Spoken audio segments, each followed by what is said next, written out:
नमस्कार दोस्तों, आज हम आपके लिए हिंदी वर्णमाला का टॉपिक लेकर आए हैं।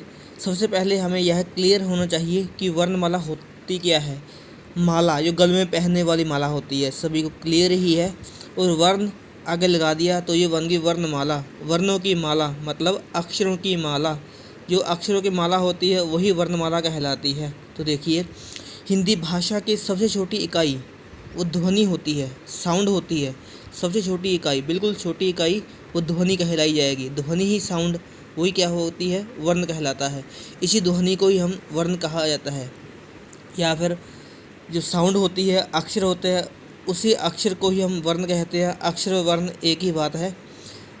वर्णों के को व्यवस्थित करने के समूह को वर्णमाला कहलाते हैं। व्यवस्थित मतलब व्यवस्थित करना, इकट्ठा करना। जो वर्णों की माला होती है वो वर्णों का समूह को ही कहते हैं वर्णमाला। वर्णों को व्यवस्थित करने के समूह को, वर्णों को इकट्ठा करने का समूह होता है, ग्रुप है वर्णों का जो ग्रुप, वही वर्णमाला कहलाता है।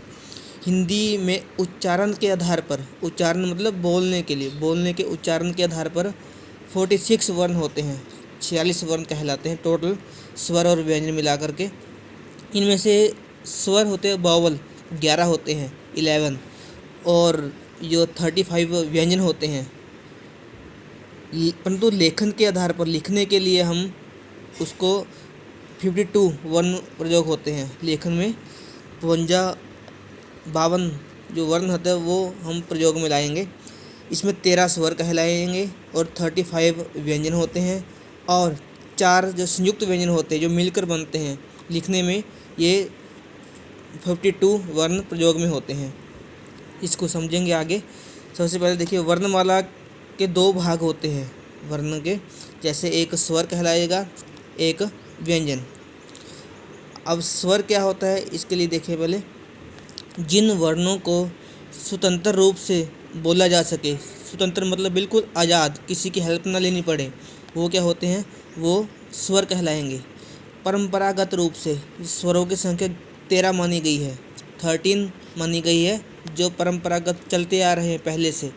लेकिन उच्चारण की दृष्टि से इसे 11 ही स्वर कहलाएंगे। उच्चारण मतलब बोलचाल के लिए जो स्वर प्रयोग होंगे वो 11 होंगे। उच्चारण के आधार पर देखिए, अ, आ, ई, उ, री, ए, ओ, औ।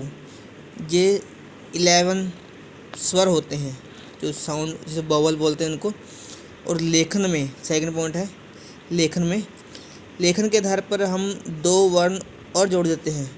जैसे अ, आ, ई, उ, री, ए, ओ, औ, अंगाहा जैसे बोलते हैं ना, इनको हम लेखन के आधार पर प्रयोग करेंगे। ये 13 हो गए। आगे टॉपिक हमारा वर्ण। वर्णों का एक प्रकार है व्यंजन। जो वर्ण स्वरों की सहायता से बोले जाते हैं, जिनको बोलने के लिए स्वरों की ज़रूरत पड़ती है, हेल्प लेनी पड़ती है, उन्हें व्यंजन कहते हैं। हर व्यंजन के उच्चारण में अ, आ, ई कोई ना कोई स्वर जरूर मिला होगा।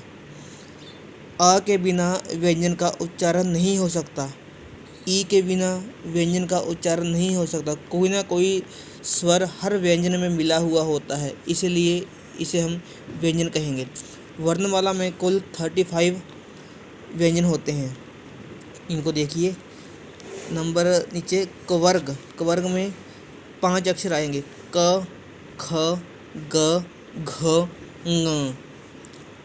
सेकंड चवर्ग। वर्ग मतलब च के पूरे 5 प्रकार, च, छ, ज, झ, य। आगे टवर्ग में ट, ठ, ड, ढ, ण, ड़, ढ। आगे तवर्ग में त, थ, द, ध, न। आगे पवर्ग प, फ, ब, भ, म। आगे जो अक्षर होते हैं इसको अंतस्थ कहते हैं। ये जो व्यंजनों के प्रकारों में आएगा, 3 प्रकार होते हैं उनके, उनमें से एक आएगा। अंतस्थ, इसमें 4 अक्षर आएंगे, य र ल व। आगे ऊष्म, ये भी एक व्यंजन का प्रकार होता है, श श स ह। आगे संयुक्त व्यंजन जो मिलकर बनते हैं, क्ष त्र ज्ञ श्र, ये 4 अक्षर होते हैं संयुक्त व्यंजन। ठीक है दोस्तों, ये टॉपिक आपका वर्णों का, वर्णमाला का स्वर और व्यंजन के कुछ सिंपल से प्रकार। धन्यवाद।